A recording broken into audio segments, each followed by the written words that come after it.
السلام عليكم ورحمة الله وبركاته. كم جردن كبجمتودا في جالتمتوني هردفتوني برسيسا ورما الحمد لله أنا نجكوت نجيني كي هنجار الله هنكا وجارا بكجرت مرست ناقو دعوتوتن كي فيديو أراك نكيدتي حالة جوالا كيسن بس ما فولا كيسنيتين كل فتشو دندسن اسم برسيس يوكين إشارة فولا كيسنيتين جتشو إذا دعوتوتن كي كل في جوالا كيسنية جودا كودي دان يوكين أمو باترني دان كل فتشو وصونتانه كوني دلو مجرى جودا ammaan tana basmaa ija keessaniitiin yookiin basmaa fuula keessaniitiin haala qollofachuu dandeessaniin isin barsiisa jechuudha.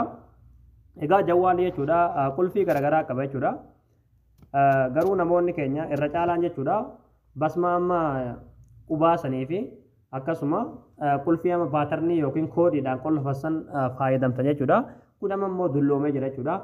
Har'aan tana haala ishaaraa fuula keessaniitiin yookiin basmaa fuula keessaniitiin bilbila keessan qollofattanii namni biroodhaa gonkumaayyuu akka banuu yaaluu hin dandeenye itti gootanii isin barsiisa jechuudha.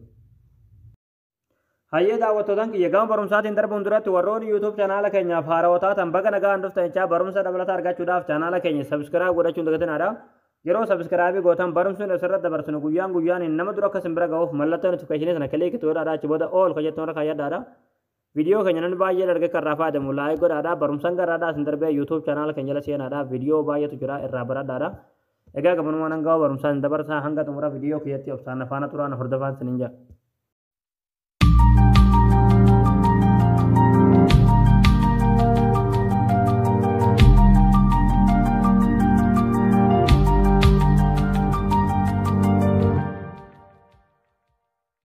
Hayyee daawwattootaan kiyyaa qulfii jawwaala keessaniidha basmaa fuula keessaniitiin yookiin ishaaraa fuula keessaniitiin jawwaala keessan qollofachuudhaaf jechuudha.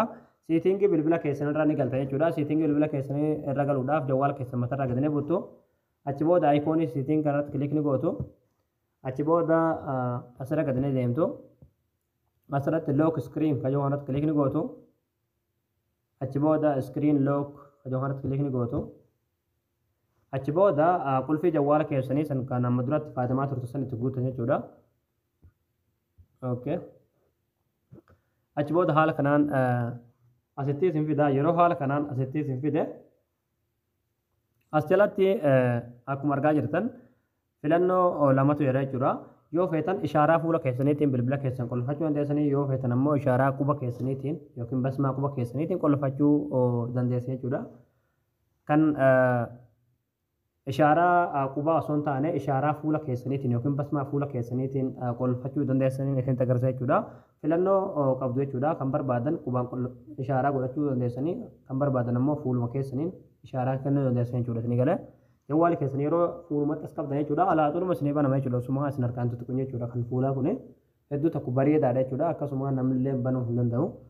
Amma wanti gochuu qabdan fees ka jettuun argaa jirtanii isirratti yeroo tokko firaatii kana kilik gootaniiti raatiin oonii gootanii achi booda koontinuu kilik gootu yeroo haala kanaan koontinuu kilik gootan haala kanaan ishaaraa fuula keessanii isinii fida jechuudha jawwaallee haala kanaan fuula keessan irratti qat jettanii jawwaala keessan fuula irratti of qabdan jechuudha alaaxuul ishaaraa kennuu eegala jechuudha ishaaraa fuula keessanii kana kana akkuma argaa jirtan ammanii bassameen jira jechuudha amma ishaaraa kenneetiif hin jira amma haala kanaan asitti isin fida yeroo haala kanaan asitti isin fide tana oonii gootan jechuudha haala kanaan oonii gootanii achi booda neekistii filig gootu achi booda jawwaalli keessan basmaa fuula keessaniitiin yookiin ishaaraa fuula keessaniitiin malee gonkumaayyuu banamuu hin danda'u asirratti danii filig gootaniiti keessaa baasu jechuudha isin galee. Egaa daawwattootaan kiyyaa ishaaraan fuulaa kun yookiin basmaan fuulaa kun jechuudha hedduu tokko bareedaa jechuudha jawwaala keessaniif illee bareedaadha akkasuma yeroo jawwaala keessanitti fayyadamtan illee jechuudha salphaadha jechuudha jawwaaluma keessan fuulirratti as ofitti as qabuudhaan alaaxuudhuma isiniif banama jechuudha osuma harkaan hin tunne jechuudha isin galee waan tokkollee harki keessanillee bishaan qabaatee minaaminii qabaatee qoshaashaa harkarraa qabaatan illee jechuudha jawwaala keessan harkaan tuttuqxanii banuun isin barbaachisa jechuudha fuuluma keessan akka ilaallatanii banuu dandeessan jechuudha isin galee.